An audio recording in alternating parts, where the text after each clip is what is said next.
They say 80 is the new 60. Our older years can be ones of new adventures and great accomplishments if we want them to be.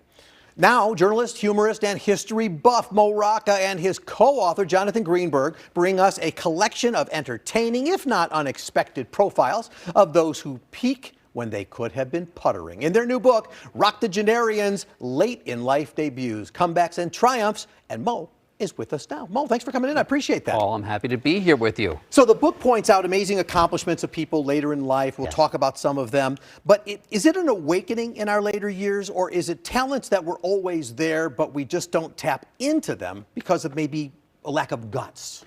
I think it's both, but I think the lack of guts is a big part of it. It is my observation that the older you get, the less you care about what other people think of you. And so I don't think it's a coincidence that it was very easy for us to fill this book with a lot of people who were unfettered, who just sort of went for it because they weren't worried about how they'd be perceived. So a lot of names in the book, but of course you're in Chicago right now. And so I'm going to bring up a Chicago name because you wrote that the idea for the book came from Chicago's Chance the Rapper on Wait, Wait, Don't Tell Me when you were 54 at that time. And you basically said, hey, am I too old to be a rapper? Yeah, he came as a guest on the show. Great big crowd out in Millennium Park. I thought this will be an easy, cheap laugh. I said, I was actually 46. I said, I'm 46. Is it too old for me to become a rapper? It got, the laugh it deserved, not a big one. But he looked at me dead on and he said, I don't know. Some people might say it's too soon for you to become a rapper. And I was kind of thunderstruck by that because I think underneath that, and he was a little bit jokey, but underneath that was the idea that as you get older, you're only going to have more to say creatively. You're only going to grow.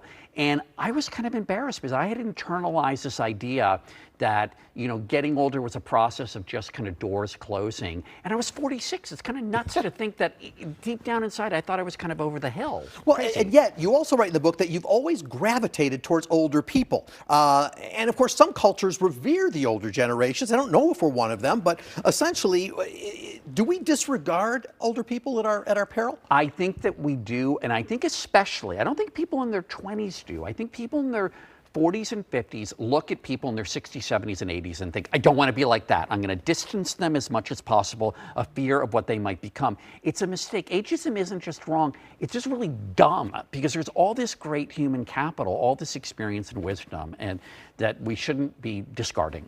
So I want to talk about some of the great people in the book, but I'm going to start with those you call misspent old age.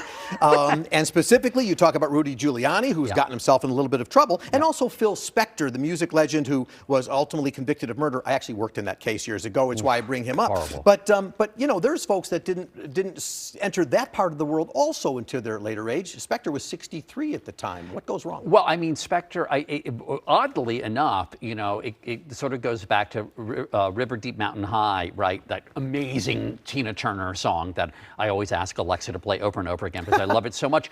But it was really for him the debut of the Wall of Sound. It didn't go over well in the U.S. And he says that his spiral of depression and craziness sort of began there. I don't think you can blame that on the murder of this innocent woman.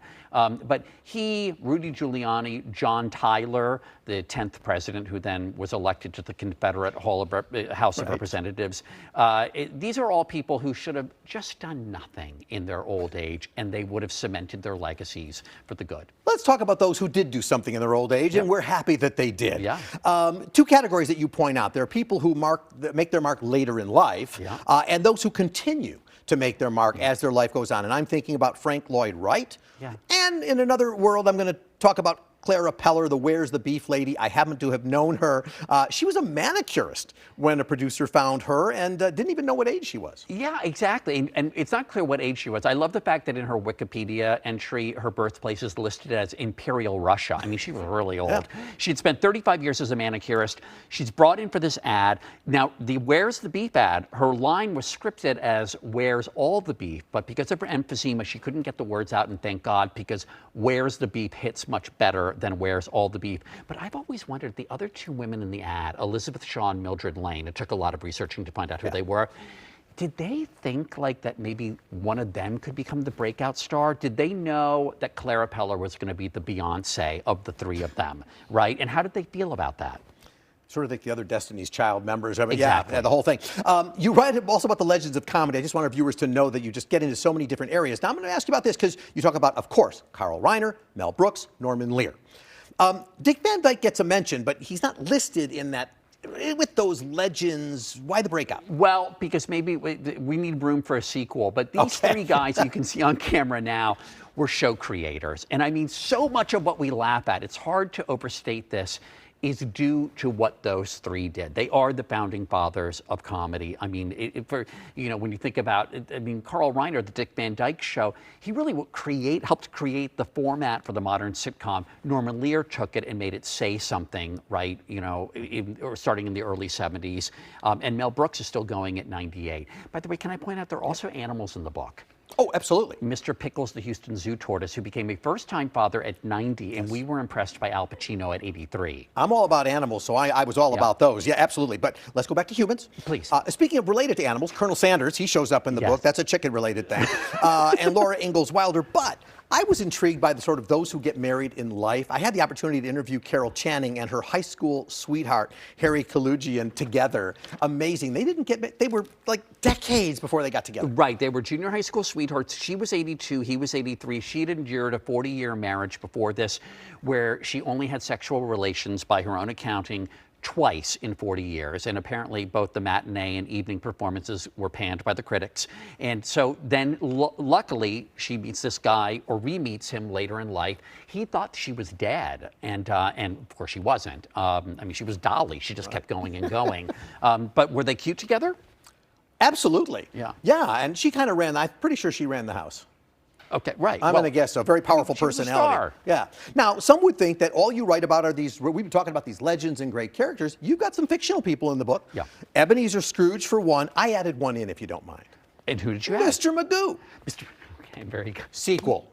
Sequel. But you wrote about Ebenezer Scrooge, so tell me about Ebenezer. Well, Ebenezer Scrooge, I think the lesson of the story is it's never too late to become a better person. I mean, that story has such a grip on us, I think, for that reason, and also because deep down inside, I think we all, at some level, want to be remembered, and we want to be remembered fondly. We want people to think of us in good terms after we're gone, and it's a very, very powerful story, I think. Do you think young people connect with it in that way? I mean, he's an older character, Mr. Magoo is an older character, but young people connect. I think so, because I think this idea of becoming a better person is so powerful. What could be more important than that? I mean, I played Scrooge in a high school production, so. All right. Yeah. Here's the question. I don't know if you've ever been asked, but I think it's fair. It's not in the book. What are you going to be doing when you're in your 80s?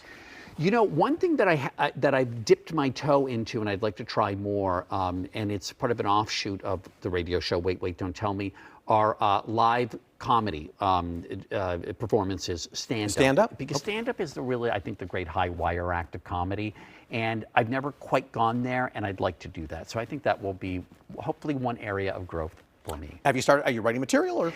We've already gone out on the road a bunch of times, and so I've done about 10 minutes, and so I'd like to keep growing that way. All right, let's take 10 minutes. Mo, do your thing. I'm kidding.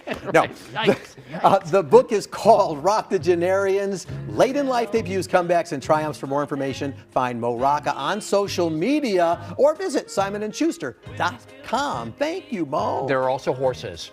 Lots of horses.